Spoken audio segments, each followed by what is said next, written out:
এর আগে যে কয়েকবার টাকা ধার দিয়েছিল সেটাই সে ফেরত পায়নি। আর তাছাড়া দাদা ফেরতই বা দেবে কোথা থেকে? তার তো আর এক পয়সার উপার্জন নেই। তাই বলল, আমার কাছে টাকা পয়সা নেই, আর তাছাড়া থাকলেও দিতাম না। এই নিয়ে তো শুরু হলো তাদের দুজনের মধ্যে কথা কাটাকাটি, গালাগালি, তারপর মারামারিও শুরু হয়ে গেল। পাড়ার লোকজন এসে দুজনকে ছাড়িয়ে দিল। দুজনেই দুজনকে শাসালো। দেখে নেব।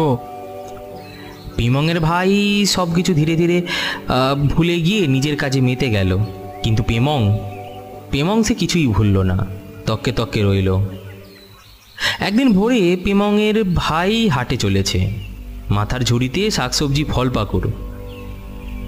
পেমং পিছু নিল। নির্জন রাস্তা, অত ভোরে বিশেষ লোকজনের চলাচল নেই।